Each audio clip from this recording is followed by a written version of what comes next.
everyone, welcome back to Project Happy Home. I'm Tanya, and today I am showing you my setup for my Hobonichi Techo 2017.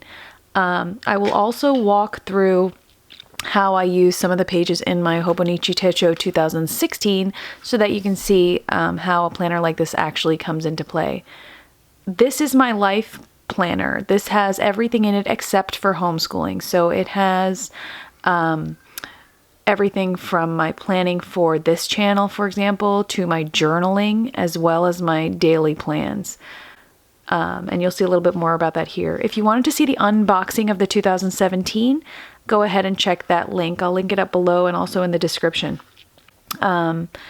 This 2016 planner was removed just now from here, and I slid in the 2017 into here. So if you can see, I stamp my address stamp on the first page, and I just covered it with washi for the purposes of the video. The planner cover itself is bought separately from the planner. This is a leather cover with a beautiful floral pattern. It comes with these bookmarks that attach directly on the planner, and they're super useful because I use them to mark my place both on the weekly and the daily sections. As you can see, it comes with plenty of folds. Here's the fold just to contain the planner. It slides out really easily. If you can see here on the close-up view, the planner comes with these credit card size inserts, and I generally don't keep too much in here. It has this one wide insert where you could keep cash or envelopes, and I keep my little stencils that I got from Hobonichi itself right here. This is my most used stencil. I use it mainly for the straight edge to tear away washi, as well as for the straight lines and that bubble there. Another thing I use it for is, and the camera seems to be having issues, is those little series of 7 boxes that you see on the lower right. I generally make my check boxes using those, and it's really quite easy and fast. It also comes with a little ruler on the top, which is useful.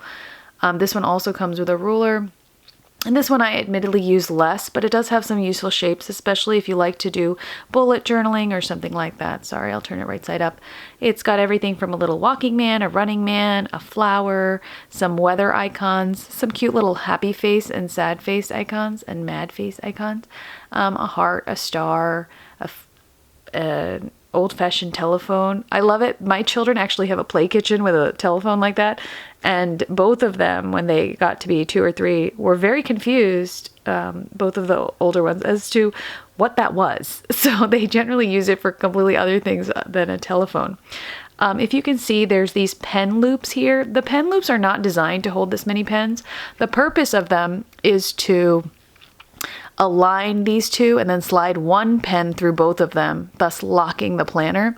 I generally don't do that. If you'll notice, I just put in 3 highlighters here and 2 highlighters and a pen on this end, and that basically holds 6 writing implements. I like to color code my weekly planner for my appointments, so this way I always have the colors with me, and I use this pen, which I'll tell you about now, actually. This is a Uniball pen 0.5 Jetstream, and it is excellent for this planner. It is a microfine point, and it does not bleed or smear even when you turn the page immediately. So for that purpose alone, I love it. You can see the Japanese writing on the back because I ordered it from Jet Pens, and I believe they are a Japanese company. So see, it slides quite easily in, and they're all snug enough so that they don't fall. I also ordered a clear protective cover for it because I have children and they spill things and I'm with them all the time. So this way my leather cover is nice and safe. Many people change the leather covers every year. Oh, I put a little card from Kate Spade in the back because conveniently the plastic cover opens, and you could so you can access this little pocket that the cover actually has back there, so you don't have to waste it. And I just thought that was a cute card, so I just leave it in there. But if I do have like receipts or something and I'm going around for the day, I just slide them into there. Before I walk through the 2017. I'm going to show you a couple of the example pages of the 2016 to let you know what went on last year. And this was my first year with the planner last year, so I was just practicing. When I did my monthly layouts, they were just practicing again. I would use here for like some to-dos, so there's some work to-dos there, some events to remember here, and I've blocked out some of them. I would track some of my good days and bad days down there. I had a cute little stamp for if people were coming in on different flights. And then I would have a one-color washi tape for visitors and our vacations, and another color washi tape for when people visited us. I would track expenditures for the month. Again, I was just trying to experiment what was working for me. Some things I would color code here, but mostly this was sort of like my first area, like do we have the day free or not? This year, I'm not going to use the monthly layout at all for my personal life planning. I'm just going to use it exclusively for my channel planning, content planning, things like that. So that's a very big shift. And then if you go forward, this is an example weekly layout that I would do. And I just picked a page that didn't have too much personal information on it. I have a couple cute little stickers. I'm not a huge sticker person because I really am more of a functional planner. I don't really like taking a lot of time printing up the planner. I really respect the people who do that. I just simply don't have that time. So I have a hydration stamp that I would stamp straight across and then try to mark out whether I had drunk anything that day or not. I wasn't so good about tracking it, and I want to get better with it this year. I have a little cleaning stamp if the cleaning crew is coming. And on the side here, if you can see straight down, I would split it up into sections of my life: home, work, my husband, my children, and the channel. And I would put out to-do lists for them. I would have a little chore section at the very bottom. Sorry about that. And basically I just track laundry, whether I put it away, if I cleaned the kitchen, did I empty out the dishwasher, did I clean the floors, and did I tidy up something, anything in the house, and I would just try to track that. What else? And everything is color coded, so green is generally family things, blue would be my son's events, and then pink was mine, orange is usually just work, law related things, and then yellow is things that I cannot shift. They're appointments with others. Another thing that I would use the daily section for, and let me zoom out a little bit more, would be just, sometimes I would just list out things I was grateful for. Sometimes I would journal. Obviously, I'm not going to show you those. Sometimes I would just paste in a pretty picture. This just says breathe, especially if I didn't have time that day. Another example page.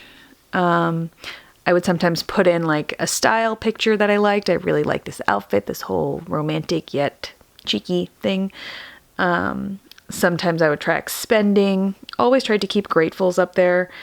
Here's a little section just on notes from my reading that day on ADHD tips. Some action steps on what I plan to do. Go to farmer's market here.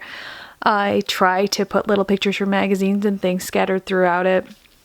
Here, I think I was thinking a lot about how I needed to go exercise, so I put down like the exercise schedule of the local gym. Here's another example page where basically I put in just a picture that my son had drawn that day and given to me. I typically wouldn't do that unless it's a gift, and usually if they give me a picture and say, "Mommy, this is for you," I try to save it and put it in at least on an empty day sometime that month where I didn't have time to journal. Coming back to the planner for this year, the 2017, I'll show you how I set it up. So like I said, I generally stamp my address here. I just covered it with washi for the purposes of the video. The Hobonichi Teacher 2017. I am using the yearly section as a way of tracking people's birthdays, the same exact way as I did last year. I will use this area as a little reading log for the month, and here I put little quotes. This month's quote to think on for myself is, "Life and death are of supreme importance. Time swiftly passes and opportunity is lost. Each of us must strive to awaken this night your days will have diminished by one. Take heed, do not squander your life. And that's just from a Unitarian sermon that I recently heard, and I think it's just very appropriate for the month of January and for the year ahead. I just washi taped out some personal names there. As I said, I'm using the monthly section to track my to-dos for the channel. So I have a strip of washi tape for each month that is different. So February has a different one, March has a different one, and that's as far as I've gotten for this year. And I just have a to-do section and I have a lesson section, and that's just for the channel. I have a cute little stamp here to highlight the topic for when I do post it. So on the 1st, I posted the New Year's resolution video, and the next time I post one, I'll put it. If I know that I'm going to become more disciplined about what day I'll do videos, I will go ahead and stamp that ahead and fill it in as I know them. I put a strip of that matching washi tape for January on the edges of the pages and folded it over. So from the side of the planner, you can see what month you're in. So here's January, here's February, and here's March. And I will go ahead and do the rest of those months as well for the weekly section. And to give you an example of how this week was going, I basically put in appointments that I can't change in yellow, my son's events in blue, family events or things with more than one child in green, and then my events in pink, and a running to-do list by subject or person on the side here. A little section for notes is something new that I've added. I'm a Cub Scouts Den leader, so I have a to-do list just for that. And then going forward, I did a couple months, or at least what I know for the week, and then we will see what ends up happening. I don't like to go too far into the next month because you never know when you might change something, even if it's scheduled. If you can notice up top, I have stamped my hydration stamp all in one color this year. I like this lime green color because it's not too obtrusive. And if you've noticed, my washi tape theme for this year is going to be floral. So I bought a series of washi tapes, actually. I brought them just to show you because they just arrived in the mail and I opened them a moment before this video started. But aren't they so pretty? I haven't taken them out of the boxes yet, but these are the floral themed washis. And I got these all from an Etsy store called Wow, That's Cool. And I will link them down below as well. So these are my washis for the year, and I'll just decide because I already did 3, so I just need another 9. Let's see, and those are 9. So those will be my washis for the rest of the year. And I'm excited about them. Just to let you know, the stamps that I use, the ink that I use rather, is this Memento ink. It just happened to be the first set that I bought. And they have lasted me all year. They are in no way drying out. They stack together really cutely. I don't have another one to show you, but they stack right on top of each other, so they're easy to store. And they're just a cute little dewdrop shaped ink pad. They're especially useful for the micro stamps that I use, and I'll show you those as well. And this is just an example of one of them. I have like 4 sheets of these, but these come out. They're little tiny stamps that you can pull free one by one. And you stick them straight onto an acrylic block like this, and they come right on and right off. You don't need any adhesive or anything. And you stamp them right into the tiny little ink pad and then stamp them. I like it especially because since they're transparent, it's really easy to see where you're placing the stamp. So that's really all I use, plus scissors for cutting out pictures from magazines and things like that. And some double-sided tape. Sometimes I use a tape runner or a glue runner.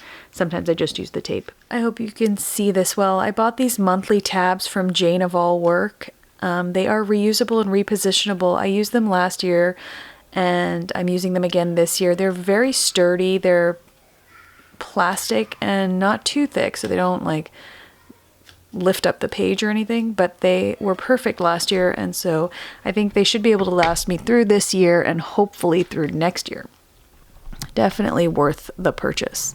Sometimes I just put in a little stamp of a weight tracker, a scale, so that I can see how much I weigh, usually like once a month or so. I put in interesting pictures. Here's an old-fashioned apothecary. I really don't overthink it that much. If I see something interesting in a magazine, a quote, or a picture, I just stick it in. I have a setup area for gratefuls up at the top. I'll probably highlight that top line. What I'm changed it up to, I thought to myself, I'd rather do quote of the day and my gratefuls down here. Here is my New Year's resolutions thought pad. And one thing I thought I'd show you is this. At the beginning of every month, I taped in a daily expense tracker, and I just want to track my monthly expenses. Actually, this is not going to be for expenses like the electricity bill or buying a donut. Basically, it's going to be for my online expenses. I'm not a real life shopper. I very rarely go into stores, but I do get a little online shopping happy. So this way it gives me like a visual one-page summary of how much I'm doing online for that month. So technically it says daily, but I'll be using it as a monthly expense tracker. And that is how I've set up